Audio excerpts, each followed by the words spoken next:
শাবান মাসের 15 তারিখ অর্থাৎ শবে বরাত। এই শাবান মাসের 15 তারিখ নিয়ে আমরা অনেক ধরনের কনফিউশন হয়ে থাকি। একদল বলেন যে শাবান মাসের 15 তারিখ অনেক গুরুত্বপূর্ণ, এই রাত্রে আমাদের সকলকে আমল করা উচিত, মসজিদে এসে সমবেত হওয়া উচিত এবং সিন্নি পোলাও পায়েস এগুলা খাওয়া উচিত বা বিতরণ করা উচিত। আরেকদল বলে যে না, শবে বরাত বলতে কিছুই নেই, এগুলা হচ্ছে বাংলাদেশের বেদাতিদের বানানো জিনিস।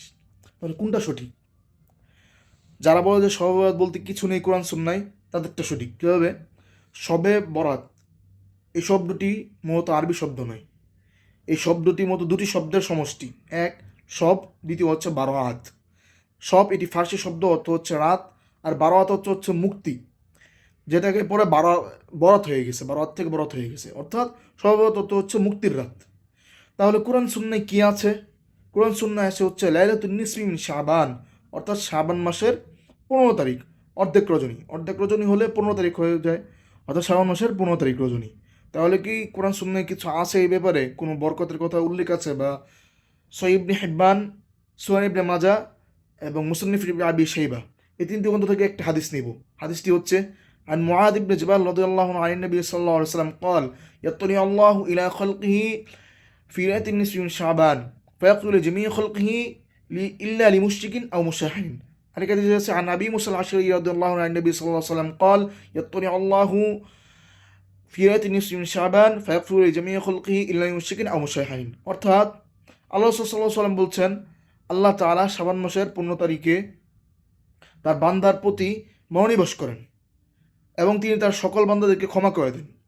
দুই ধরনের ব্যক্তি ব্যতীত, এক যে আল্লাহ তাআলার সাথে শরিক করে, আর দ্বিতীয় হচ্ছে যে অন্যের প্রতি বিদ্বেষ পোষণ করে।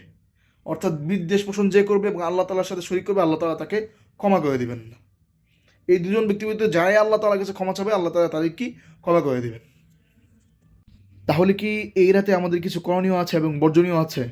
হ্যাঁ, এই রাতে আমাদের কিছু করণীয় আছে এবং কিছু বর্জনীয় আছে। করণীয় বিষয়গুলো হচ্ছে এই রাতে বেশি বেশি নামাজ পড়া, কেননা শাবান মাস আসলে আল্লাহ সাল্লাল্লাহু আলাইহি ওয়াসাল্লাম এবং সাহাবায়ে কেরাম অধিক নামাজ পড়তেন এবং অধিক রোজা রাখতেন। একটা হাদিসে এসেছে যে আম্মা জান আয়েশা রাদিয়াল্লাহু তাআলা আনহা বলেছেন যে আল্লাহ সাল্লাল্লাহু আলাইহি ওয়াসাল্লাম এই রাতে একবার নামাজ পড়তে গিয়ে এমন বড় সিজদা করলেন যে আমরা ধরিয়ে নিয়েছিলাম যে উনি ইন্তেকাল হয়ে গিয়েছে। অতঃপর তিনি উঠলেন এবং তিনি উঠে বললেন যে জানো, এই রাত হচ্ছে লাইলাতুন নিসফি মিন শাবানের রাত, এই রাতে অনেক ফজিলত রয়েছে। আল্লাহ তাআলা আসমানে এসে তার বান্দাদেরকে বলতে থাকেন, কেউ কে আছো আমার কাছে ক্ষমা চাও নেওয়ালা। এবং এই মাসে বেশি বেশি রোজা রাখা।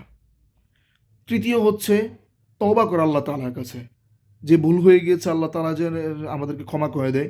চতুর্থ হচ্ছে রমজান মাস যেন আমরা এভাবে কাটাতে পারি, সেজন্য আল্লাহ তাআলার কাছে দোয়া চাওয়া।